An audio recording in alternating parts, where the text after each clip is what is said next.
coming. So today I want to talk about something different. What we talked already yesterday and today as well. So as far as you know, the machine learning or nice images in the Nature magazine, this is something on the top of the iceberg, that's what we can see.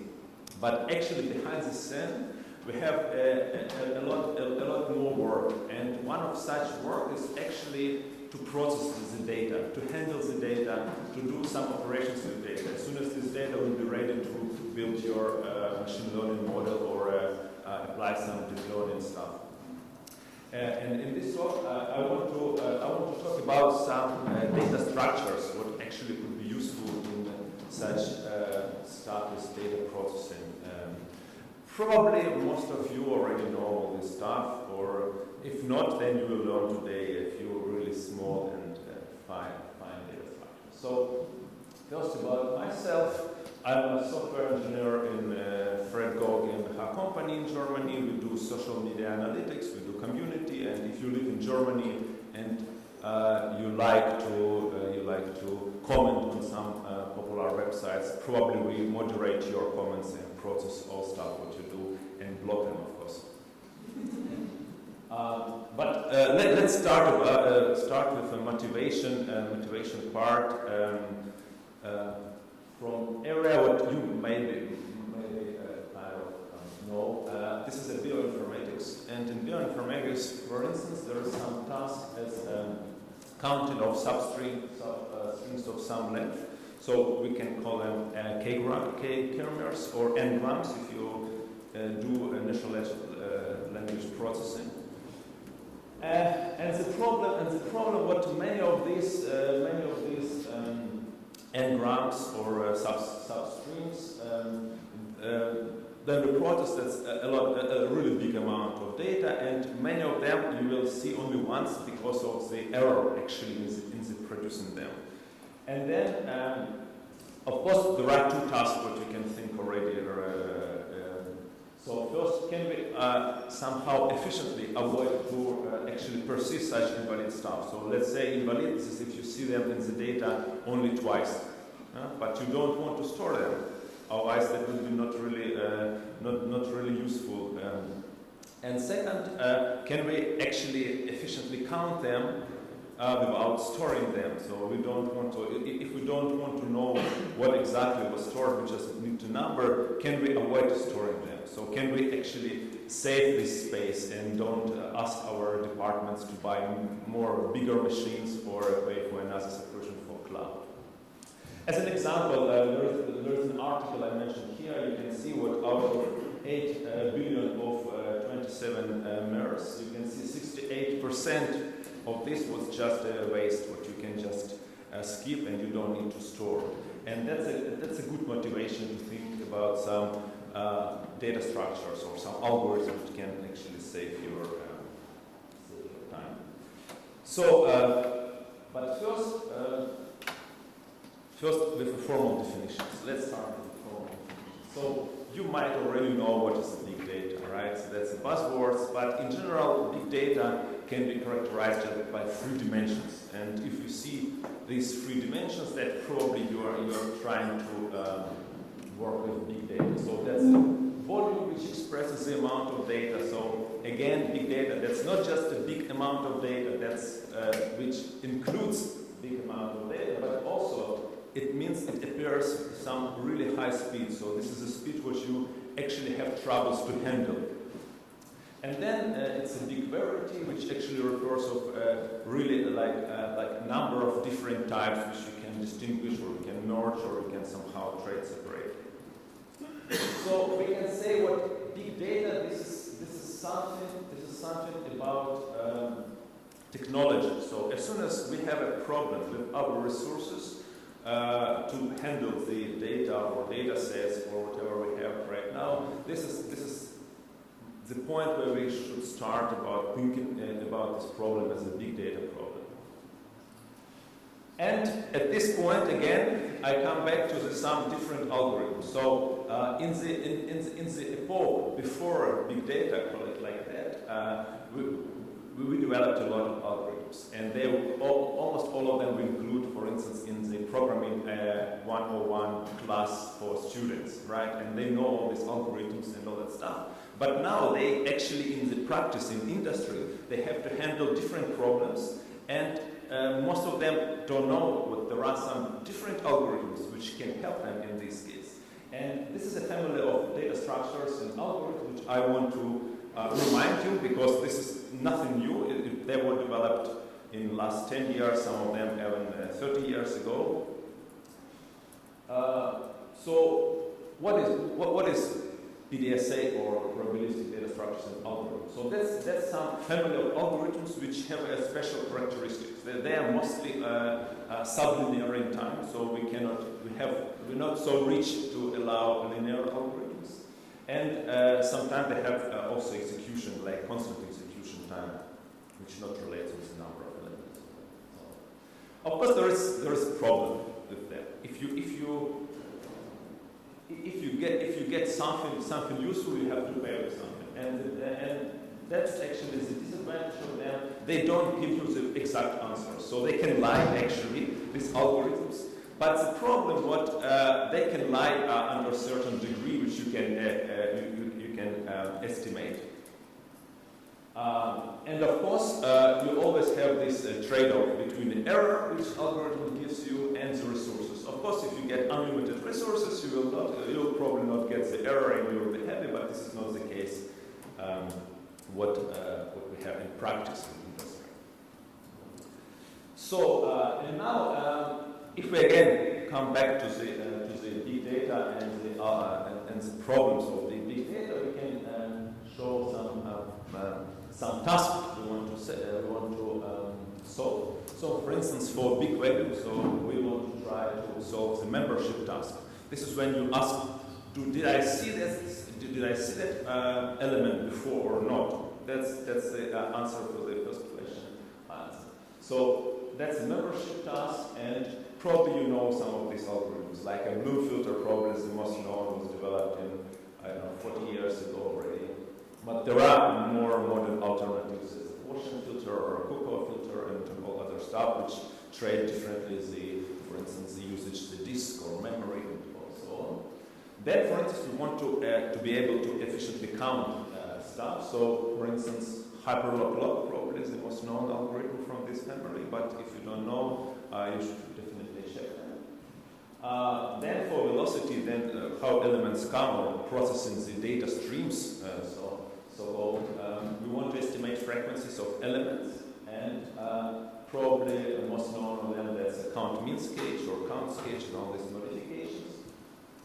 Then the rank problem. This is a really hard problem, which actually quite useful for monitoring systems when you want to approximate or estimate some percentiles, when how many errors you saw last time, what is the average error right now, and all that stuff. What is the latency for your system and all that stuff. And there are many different algorithms, so HANA, and the most known and most, let's say, trending right now, this is T-Digest, which was developed in MapR stuff. And then for variety, this is when we have different kinds of data, so we want to try to solve the similarity problem. So sometimes we want to merge or map some really similar elements, but not exactly the same. And this is why we need some more algorithms. So, for instance, local sensitivity hashing or min hash or sim hash. This is a different implementation of this stuff. Okay, so and from this ecosystem today, we will learn really fast. In 10 minutes, we will learn count, means, cache, and hyperlog. You will see they are really easy to understand. If you believe in one small point, I will tell you. So, but what I want to say, they're not new, and you probably already use them every day. You didn't mention, you didn't notice that. For instance, in PySpark, you know PySpark, right, for data for processing and also machine learning as well. So, if you want to estimate, for instance, a quantile from your data frame in PySpark, you already use HANA algorithm. Or, for instance, if you want to get the approximate count of some field in your data frame, you already use hyperlog log plus plus algorithm. So, and actually, every production software now implements some elements. So you can find them in BigQuery, in Cassandra, in Elasticsearch, aggregations, in ScarageDB, PipelineDB. That's just it's just a family of probabilistic data structure algorithm built on top of Postgres, on RAG, and all. But now I don't want to waste too much time, and you can go and find these algorithms somewhere on the internet or read the articles. But let's learn two of them really fast. And so we'll start with the frequency problem. So what kind of problem we can solve? So for instance, we want to find the most trending hashtags in Twitter. That's quite a lot. So you see about 6,000 tweets per second created on Twitter. So that's about 500 million per day, and they have one or more hashtags. So that means we can expect around 1 billion of hashtags, which we want to. And now we want to find the frequency of these hashtags and find top 10 hashtags, right? But we don't want to store all of them because I cannot imagine how creative people can be and how many hashtags with low occurrence, so that typos, for instance. So that's exactly the problem what we saw before in the bioinformatics. So then you create a hashtag, you have a typo, and that's a hashtag already created forever on Twitter. So what you will do if you do this in traditional approach, or maybe not traditional, naive approach, then usually what you do, you will have a such associated table or a hash table, then you can store the hashtag and you store the counter, and as soon as you see the new hashtag, you initialize the counter. If you saw it before, then you just increment the counter. So the problem here, what you need a linear memory, and as we know, people start creating hashtags all the time, and if you want to again store them all, then you will need to increase your resources until you just go out of money or memory or out of your life.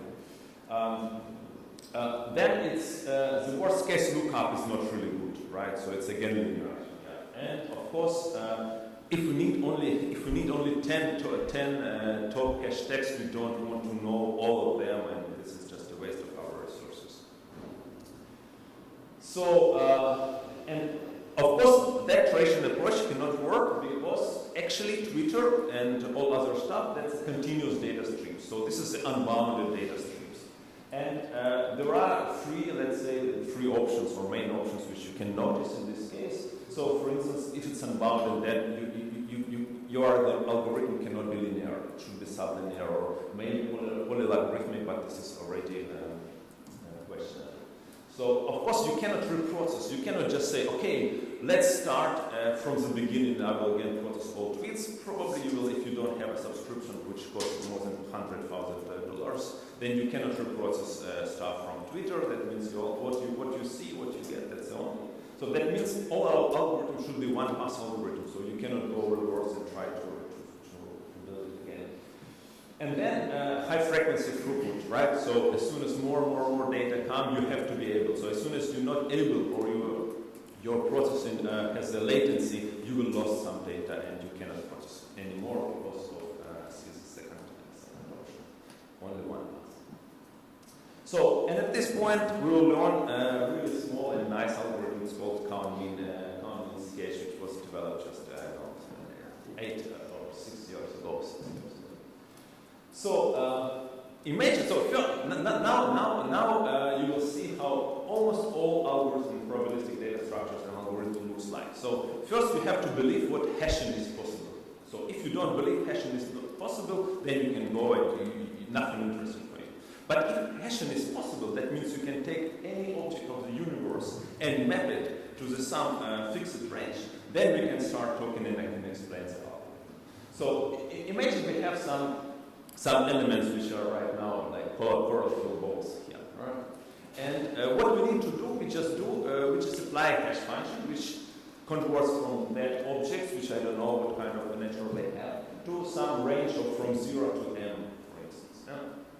And then as soon as I see some value produced by this hash function, I just go to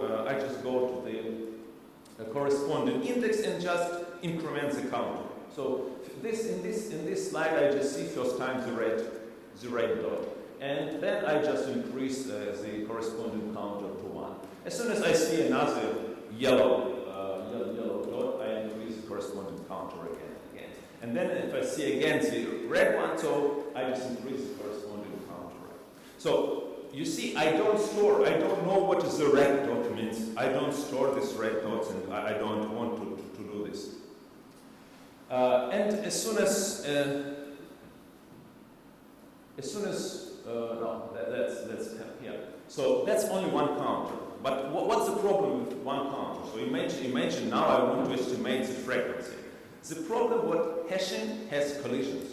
That means sometimes some other object can increase corresponding counter for that object, and we don't know because we process billions of them. We don't know when it happens and who did this. That means this one counter is good, but it probably will have really big variance. That means we need to somehow to squash this variance. And how to do this if we have this? So that's a random variable, right? If you go from the theory, and if it's random variable, we can have more estimators. And then if we have more estimators, we can make the average afterwards, for instance, and we will get stuff. So. And this actually is the count mean sketch. So you can have more than one counter, which actually correspond to more than one hash function. Hash function has the polar hash functions like that. They have really nice properties. They are constant time to compute. That means it doesn't matter how big our stream. It doesn't matter how big our object. We always have a fixed amount of time to compute them. And as soon as and that's the answer how fast process the elements which come from Twitter or whatever system you use, right? And now you have many counters. For every element you just compute some fixed amount of hash functions, which will be fixed time to compute, and then you can just have counters to increase. The problem here, so that's only one part of the count mean sketch. That's how to build a sketch. But how to get the value out of this sketch, that's actually interesting now, because what happened here, all of them, it's one side, they have one side error. They're all always overestimation because of the collisions. That means, let's say for this element, we can increase this for element X, and also there is another element which collides with this element which can also increase this element.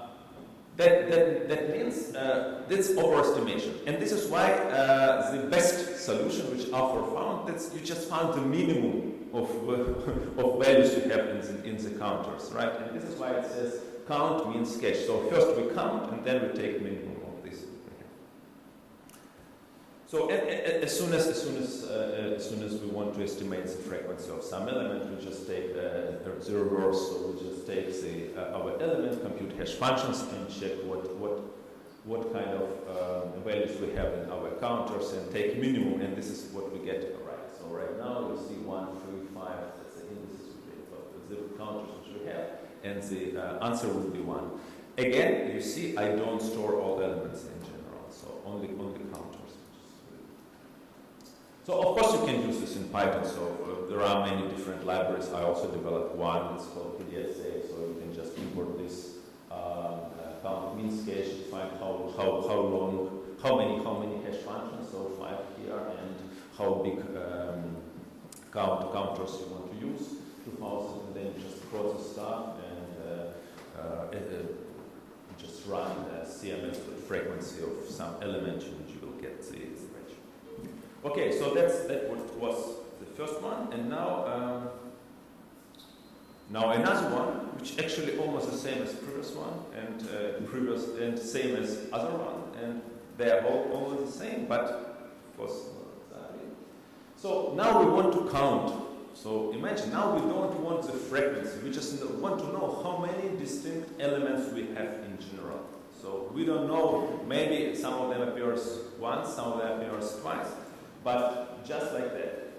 So if you use naive approach, you just put stuff search. If you cannot find this element in your list or array, you just add it, and then if you want to go for the number of unique elements, you just count how many elements you have. The problem, again, is the same. It's linear in memory. You have to store all of them. And also, since you use search, and maybe you have some nice searches, but in general, it's also n logarithm time just to execute this search. But again, you can say what counting should be always precise, because I won't always know how many elements there, and I cannot allow the error. But I can show you an example where maybe you not really care about the exact number. So that's again Twitter, and you know Katy Perry. Doesn't matter, but she has a Twitter account. That's important for me. She has a Twitter account, and her Twitter account, I think, top 3 in the world or something like this. So it's obviously a lot of people know her. So and Katy Perry has 107 million. So does anybody care about this exact number? If just Twitter tell you 107 million, that's enough for you to satisfy. I'm pretty sure this is what happened. And there are much more different areas where you don't need exact number. You just need to understand: is it 1 million? Is it 5 millions? Is it 1 or I don't know, 1 billion? And that's exactly where you can apply probabilistic data structure. So, and one of them, that's a hyperlog log, which actually really nice and easy to understand, but still some people don't believe it works, but obviously it works. If you read the article, but article is quite complex. And so again, you have hash function, you take some object, and what you do different from the previous approach, you just, instead of represent the value of hash function as an integer from some range, you represent it as a binary string. And then in this binary string, you just count how many zeros at the beginning in the least significant part. And that's number of zeros called rank. So that means for every element with the hash functions, we can compute the rank. And then we just store the rank we saw so far. So if we saw rank 0, we just say we saw rank 0. If we saw rank 4, we just say we saw rank 4. It's not a counter, just saw or not, 0 or 1, 0 or 1. And then it's nice what in the theory you can estimate the distribution of zeros and 1 in that resultant counter, which is called FM sketch. And from that vertical distribution, as soon as you have, like with coin, as soon as you did enough trials, and in this case, as soon as you index enough elements, you will have almost perfect distribution here, and then you can estimate what actually the number of elements was seen. So, so that's kind of pre-algorithm, and now algorithm itself. Actually, you don't ever need to store all this binary array. You just want to know the maximum ranks you saw in your data. And as far as you see maximum ranks, you just estimate with a fancy formula. You just estimate the number of elements here. So maybe you will need time to check. I will put the slides in the internet. So some details. We're already out of time. So some details. Here you see I use like k hash functions, but in fact you can have another trick which called probabilistic averaging, where you can just use only one hash function and pretend you have actually k hash functions.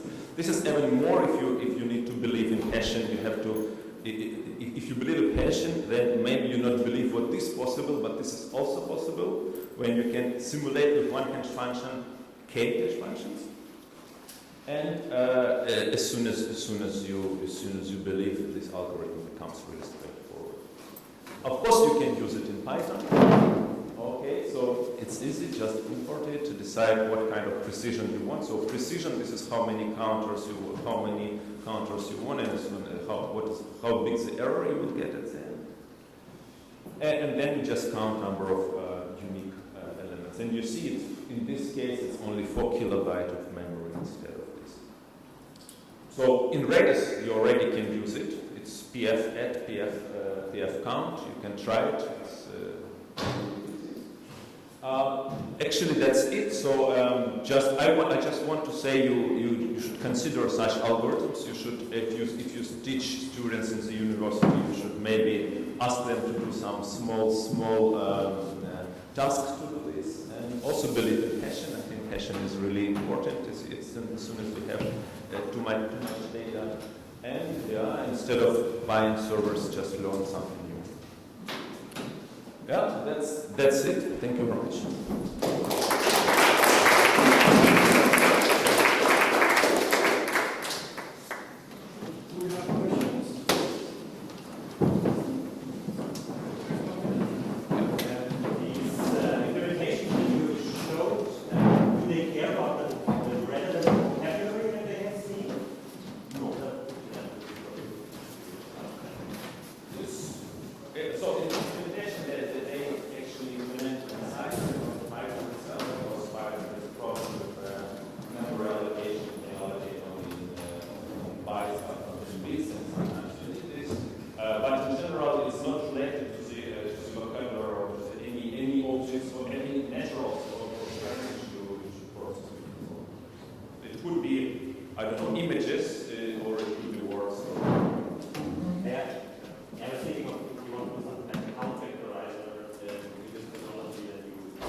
It already exists. So, for instance, a count vectorizer or hash vectorizer, it's already exists in the scikit-learn library, so you can already think about this. Just following on, any thoughts on encoding data prior to probabilistic algorithm in the context of what we Yeah, but again, encoding the data, hashing. That's your encoder. So you already have hash encoder. So in natural language processing module of scikit-learn, I think you can find the hash vectorizer, which actually does exactly the same. So it provides, it builds on your objects or whatever natural they are. It builds a vector representation, which actually is the result of the hashing. That means you don't need, for instance, if you have categorical variable, you don't want to encode all of them because most of them will be only once in this data. That means you can apply hashing and with some limited size of the range which hash provides. And in this case, you just get rid of the really small